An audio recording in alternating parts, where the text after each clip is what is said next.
He was born in 1991, not in New York, not even in America, but in the warm heart of Uganda, East Africa. His name, Zoran Kwame Mamdani. His father, Mahmoud Mamdani, was a respected scholar. His mother, Mira Nair, was already becoming one of the most celebrated Indian film directors in the world. So Zoran grew up surrounded by ideas, art, and activism. At their home, the dinner table wasn't just for food.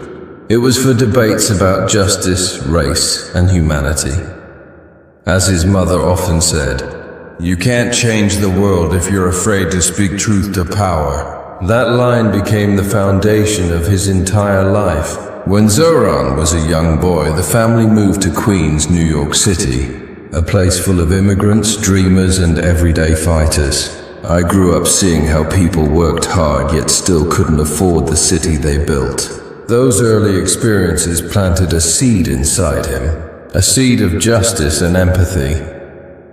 Zoran attended Bowdoin College in Maine, where he studied economics and African studies. Unlike many students chasing jobs, he was chasing understanding why the system fails so many and how power is designed to benefit a few. In college, he became involved in social movements. He wasn't dreaming of becoming rich.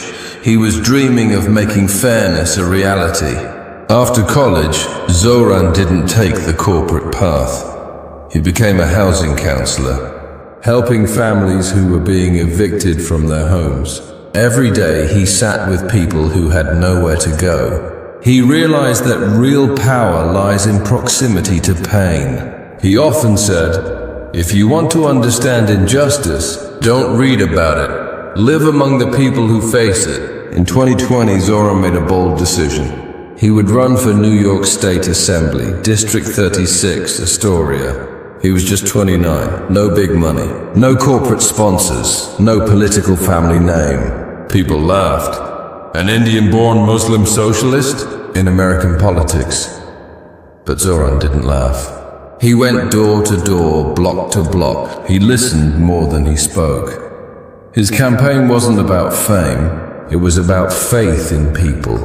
And when the results came in, he had won. Zoran Mamdani became one of the first Indian-origin Muslim representatives in New York's political history. Inside the assembly, he didn't change. He still wore simple clothes. He still joined protests on the streets.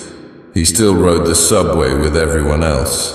He championed affordable housing, public transport for all, climate action, police reform, tenant rights. He became known as a leader who didn't work for the people.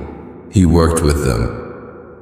In 2025, when New York City's mayoral elections approached, the city should serve the people, not the powerful. That became his campaign slogan.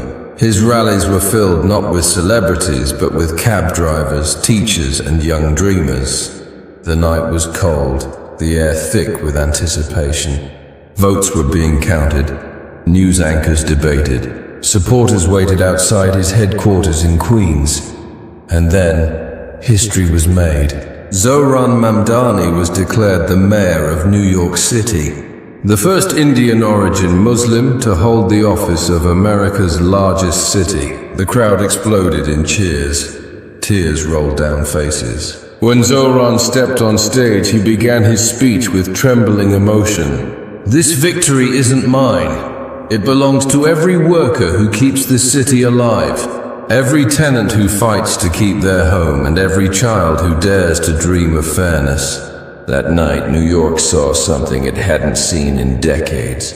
A mayor who spoke from the heart, not from a script. Zoran's story changed the definition of leadership in America. He wasn't the richest, he wasn't the loudest, but he was the most authentic. From a Ugandan birth to an Indian heritage, to the heart of New York City's politics, his journey became a symbol of what America can be. He showed the world that you don't have to belong to power to change it. Today, Mayor Zoran Mamdani stands as a reminder that empathy is strength, that honesty still wins. Moral of the story: From Uganda's soil to New York's skyline, Zoran Mamdani proved that leadership isn't about where you're from. It's about what you stand for.